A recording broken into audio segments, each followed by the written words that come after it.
Welcome to Washington Post Live. I'm David Ignatius, a columnist for the Post. Today in our continuing series, The Path Forward, we'll be focusing on the global economy with IMF Managing Director Kristalina Georgieva. Welcome back, Kristalina. It's great to have you here with us again to talk about global financial issues. Well, thank you very much. It is a pleasure and an honor to be with you, David. So let's jump right in with your new proposal last week for a significant increase in efforts at global vaccination. You have proposed with your IMF colleagues that by the end of this year, in a very aggressive new program, 40% of the world's population would be vaccinated, and that by the end of 2022, at least 60% of the world's population would be vaccinated. That's obviously an ambitious goal. Tell us first the details of how that would be done, what it would cost, and who would pay the bill for it. It is very clear that we are faced with a dangerous divergence of economic fortunes. A group of advanced economies and some emerging markets are chartering a strong recovery, and the rest of the world is falling behind. What drives the recovery? Policy actions and advancements in vaccinations and more broadly, protecting people against the pandemic. When this is lagging, the pressure on people and the economy is very severe, and the risk for the global recovery is very significant. So if we want to come on the other side of the pandemic faster for the benefits of everyone, we do need to concentrate on accelerating vaccinations everywhere. We looked at it very thoroughly, and our conclusion is it is possible, and time is not our friend. It is possible to set the target of vaccinating 40% of the population everywhere by the end of this year. We actually are more ambitious, David. We want to see 60% by mid-22. It is possible on the basis of production capacity. And the question is, what would it take to get there? First, it will take money upfront. We put a price tag on our proposal of $50 billion. We believe $35 billion should be funded by grants because we are talking primarily of low-income countries needing help, 15 by concessional finance or domestic resources. When we look at how this money should be invested, because this is an investment, we see three priorities. One, upfront financing of COVAX. This is where the world is counting on getting vaccine supplies for poor countries. Upfront commitment of vaccines that advanced economies will not use. We assess this to be about 1 billion doses or 500 million courses of vaccines just for this year, and eliminating the trade barriers for vaccines and materials to flow so we can increase the efficiency of production and distribution. Secondly, it would take us being mindful of downside risks. If there are more variants, as India has demonstrated is a danger for everyone, we might need booster shots. So we should overshoot by at least 1 billion doses and upfront fund expansion of production for that purpose. We also have to be more determined in surveying the appearance of new variants and the capacity to deal with it across the globe. Last but not least, in between, before we get vaccination stepped up, make sure that developing countries get help to prepare to receive vaccines. We have seen in a number of countries vaccines being wasted because the country is not ready to use those vaccines, and make sure that the rest of the measures we know work, like testing, contact tracing, that they are funded.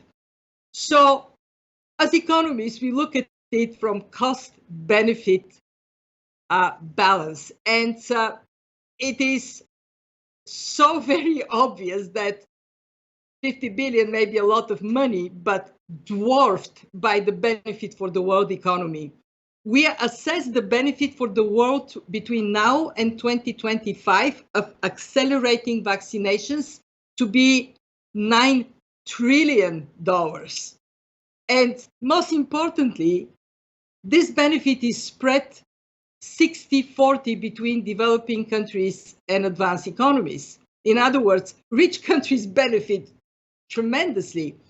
Just tax revenues that wealthy countries will collect because we are accelerating the recovery of the world economy would be, in these 5 years, $1 trillion. So, David, you can imagine a group of economists scratching our heads on how come we are not more aggressively pursuing this investment that, in our view, is the best public investment with the highest return we are going to see in our lifetimes. And we are massively concerned that speed has not been sufficiently high so far. So those are impressive numbers in terms of benefits. $9 trillion over the course of the next few years would obviously be enormously beneficial. Let me ask you to return to the question of costs. If I understood you, you were saying that if the developed world doesn't do this, and the less developed world remains in effect a laboratory for creation of new mutant strains of COVID or follow-on diseases, that those will bounce back into the developed world in a way that could have shattering new consequences for public health. Am I understanding that right? There are two risks for the global recovery coming from that divergence I spoke about. The first one is exactly the one you just spelled out, that we will retain a breeding ground for new variants of the virus that are likely to slow down recovery, not only in the countries affected, but also globally. There is, however, a second risk. If we are in a world in which one part recovers very rapidly and grows in a very impressive, as we were projecting for the world, 6% rate for this year, and another part falls behind, this other part may be faced with the danger of interest rates increasing while the economies of these countries are still not growing to compensate for that increase. And if they are under the burden of especially dollar-denominated debt, both public and corporate debt, they may find themselves really strangled. And that is not only danger for them, it is a danger for global supply chains, it is a danger for investor confidence. In other words, it can have a ricochet impact on the advanced economies. So we believe that closing our eyes to this divergence can harm not only the countries falling behind and their people, which is bad enough, but it can harm the global recovery, and it can harm investor sentiment in a way that we see to be significant and requiring very close attention. Let me ask you, Kristalina, to focus on the high end growth scenario for the United States and other developed countries, the forecasts are for extraordinary levels of growth, 6.5% this year, something we haven't seen in many years. But people have begun to warn, and Larry Summers, former Treasury Secretary, warns very explicitly in this morning's Washington Post op-ed page that he believes that inflationary pressure is now a significant problem in the United States. Your IMF economists are as good as any in the world. I'm curious what their assessment is of the inflationary danger in the U.S., in Europe, in these countries that are experiencing fast growth. And then I want to talk after that about the interest rate consequences. But talk first about inflation and what you and your colleagues see. Well, let me first say that high growth rates in the United States is a global public good. It has a positive spillover, especially to economies that are more integrated with this of the United States. It is creating a possibility of prices to go up. And let me explain the factors that are driving prices up and why at the IMF we are in the camp of those who think these are transitory factors. The first one is a boost of demand. We have the stimulus working in that direction. We have the vaccinations creating a much better environment for people to go out and spend. And that rapid jump in demand puts pressure on prices. And then we have supply chain interruptions. They're very real. They are holding the supply back. And let me remind the audience again, they may be sustained for much longer unless the rest of the world is growing in sync with the United States. These two factors, we believe, are going to be there for some time, but they would eventually be overtaken by supply being boosted and the interruptions in supply chains being corrected. And when we look at the longer term assessment of where inflation is likely to be in the United States, at this point, we do not see a major reason to be concerned. This being said, of course, we are watchful. And we are very grateful to Chair Powell for his clarity of communication and for his commitment to communicate well in advance, based on data, what is likely to be the policy of the Fed. And let me finish with the following. We have full confidence that the Fed has the tools to address inflationary pressures should they be a longer lasting phenomenon. Where we are concentrating our attention is more on the spillover impact for the rest of the world. David, you said we are going to get into interest rates. Yes, we have to, because if we are in a situation in which rapid growth in the United States leads to the need for some earlier correction of interest rates, in other words, an upward trajectory, while the emerging world, or a big chunk of it, is still deep into crisis, this can create pressure on countries and corporates to service their debt, especially dollar-denominated debt.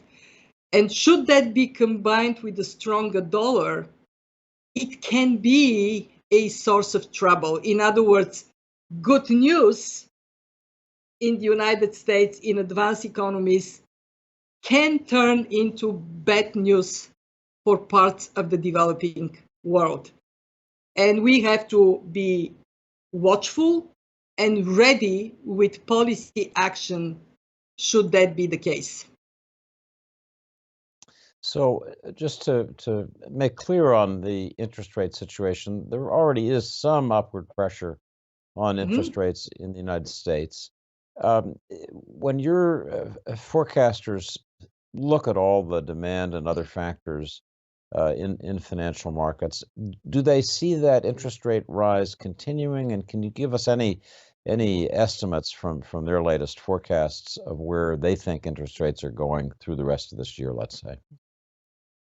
For this year, we don't see a significant move in interest rates. Actually, we are confident that the measures that are taken to stimulate the U.S. economy on balance are translating into good news for other countries because of the spillover impact of demand from the U.S. economy.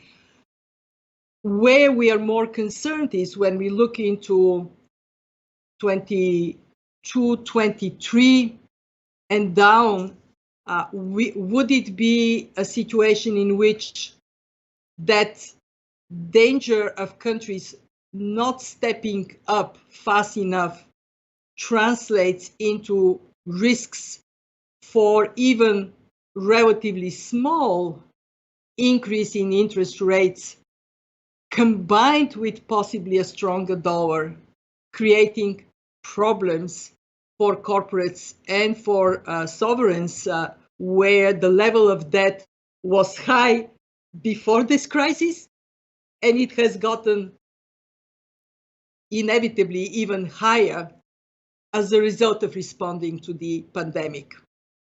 We are very interested in making sure that today, not when this materializes, that today countries are looking into action on the insolvency front. Is the insolvency regime strong enough? Should there be any need for corporate restructuring? Are we in good shape to do it? And more broadly, managing debt proactively now when the conditions are very clearly favorable to do so.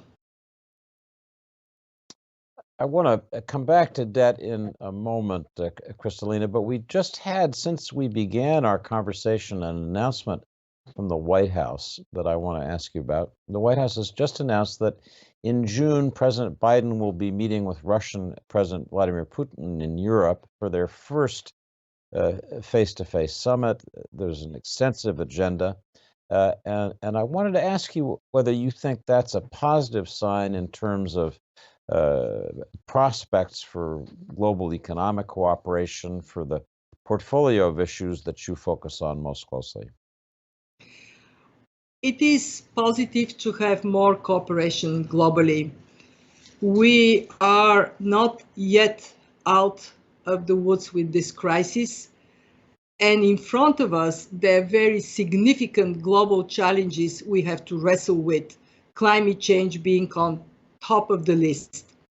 We are encouraged by this spirit of resolving long-standing issues, for example, a minimal corporate tax or taxing the digital industry in a fairer way, and certainly having more discussions around the challenges the world faces, finding common ground to address these challenges from the perspective of the world economy is beneficial. Before we leave the subject of the global pandemic and your ambitious proposal for radically expanded vaccination of the rest of the world, I want to ask you, Kristalina, as you look back over this past year plus terrible difficulty, what are the lessons that you take for the next pandemic? Because we all know that as bad as COVID-19 has been, there are going to be more global health crises like this. What have you learned about what to do, what worked, and what not to do? The most important lessons from the pandemic are: one, in good times, invest in strong fundamentals. Countries that stepped into the crisis in a stronger position weathered it better. The same way people with stronger immune system are more likely to survive a hit by the virus. Second, that we have to expand the concept of resilience. After the global financial crisis, we concentrated on one thing, the banking system. And good we did it, because we are not faced with a financial crisis as a result. But that is simply not enough. We have to invest in resilience of people that are healthy, educated, skilled, and protected against shocks. We have to recognize that we are likely to be hit by the climate crisis. So we have to invest in the resilience of our planet to reduce the risk coming from there. And we need to continue to expand the resilience of the economy by building clear indicators for pandemic of the future and integrate the lessons we have learned from this one, so we are fast to see it, fast to act, and act together. If I may, there is one more point that is important to register. When we got into the pandemic, it wasn't like we were a perfect world. In October 2019, as an incoming managing director, I spoke about a world with low productivity, anemic growth, growing inequality, a looming climate crisis. None of these problems have gone away. So if we want to be strong in the face of the next shock, be it pandemic or something else, we have to recognize that we have to invest in productivity enhancement. We have to be much more determined to work together to build a world that is a more resilient home for all of us. Well, you made that point strongly in your recent speeches, and your phrase, the great divergence between the higher income, now faster growth countries and the lower income ones is a takeaway for me from our conversation. I want to ask you about an interesting development in the last few months. Both you, as the managing director of the IMF, leader in the global financial system, and Janet Yellen, the U.S. Treasury Secretary, are now calling for some sort of global agreement on tax rates. Janet Yellen called for such an agreement recently. You've said the same, proposing an OECD plan that would involve 139 countries around the world. Tell us a little bit about this global tax equalization, what the benefits would be, what the difficulties would be in implementing it, because taxation is, as you know, tricky thing to make work. But tell us about that idea. The IMF has been advocating for a long time for a minimal corporate tax. Why? Because when we have it, there is no race to the bottom, and less tax avoidance, meaning there would be more money in the public purse to invest in education and healthcare and infrastructure, digitalization, all the good things we recognize we have to invest more into. What are the difficulties? Countries that have been competing with low tax rates have to be brought a bit up, and the negotiations will be around where is this sweet spot where it would be great for the world economy and it would be great for the national tax authorities, and at the same time it is acceptable. You probably have heard there was the proposal to go for a 21% tax rate. There may be a number that is deviating somewhat downwards from this, but hey, anything that is above what today in many places is 10 or even lower is a benefit. The second issue that I want to flag is that we have to, at the same time, support emerging markets, developing countries to strengthen their tax administration. Because having any tax rate with no collection doesn't solve the public purse problem. So we are very strongly stepping into this with the commitment to help the implementation especially in countries where there is still a way to go in improving tax administration.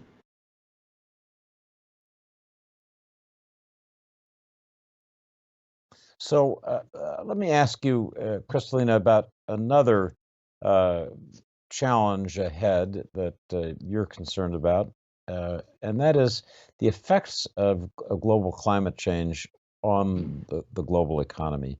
You've spoken about the changes you see coming and the impact on financial markets. Summarize for our viewers what your concerns are. Very clearly, climate change is a danger to macroeconomic stability and to financial stability. Why? For both physical reasons and transition reasons. Physical, because of the shocks, climate events that are becoming more severe and more frequent, cause to communities and countries, rapidly rising price tag of these events. But also because we now have science on our side telling us we can cope with this problem if we dramatically change the structure and functioning of our economies from high carbon intensity to low carbon intensity. And by doing so, we actually are generating new opportunities for investments and for jobs on a very massive scale. We calculated that an investment in a green infrastructure push, in other words, electric mobility, bringing more renewable energy in the mix, more energy efficiency, this can boost growth on an annual basis by 0.7% globally. Over the next 15 years, this translates into a massive source of improving the well-being of economies and people. And that would generate net millions of new jobs. We also recognize that for this transition to succeed, it has to be fair. In other words, those communities and sectors of the economy that are negatively impacted by the shift to low carbon, they have to be looked after, they have to be supported, they have to be helped. Unless it is done in that fair, inclusive manner, we would see divisions in society and a pushback. But I am confident that by now we know enough how to do it for the benefits of people and the economy, and most importantly, for our own existence, the well-being of our children and grandchildren. Let me ask you a final question that touches on all the issues that we've discussed, really. How would you rate the new Biden administration in the United States on these problems of dealing with the pandemic, of dealing with the global economic slowdown that was caused by the pandemic, and by reconnecting the U.S. to international efforts to deal with climate change? How do you think Biden's doing? We see very positive impact in the United States and globally. First, leadership on stepping up policy action in this crisis, so very important to bring fiscal support and monetary accommodation to sustain the economy while it is put on standstill, and to support the recovery, the exit from the crisis. Second, very aggressive pursuit of vaccinations so people and businesses can function in a way that is good for everyone. And third, addressing some of the long-standing global economic obstacles for growth.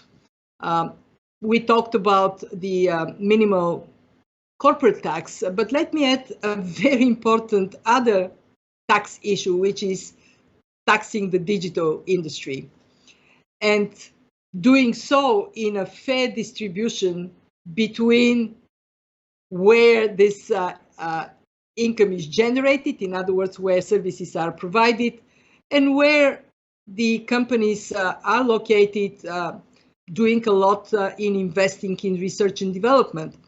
So moving digital taxation on a global level, rather than country by country by country by country, is so much more efficient, and it is going to be such a positive impulse for growth and also for addressing inequalities that I can only be happy to be witnessing this development and from the position of the IMF contributing as much as we can to it. So, Kristalina Georgieva, the managing director of the IMF, the person who, in a sense, oversees all the world's economic activity and tries to deal with problems. Thank you so much for joining us again for a tour of the horizon in global finance. Come back and join us another time in the future. Thank you. So we'll be back with lots of great programming on Washington Post Live. I hope you'll stay with us. Thanks for joining us.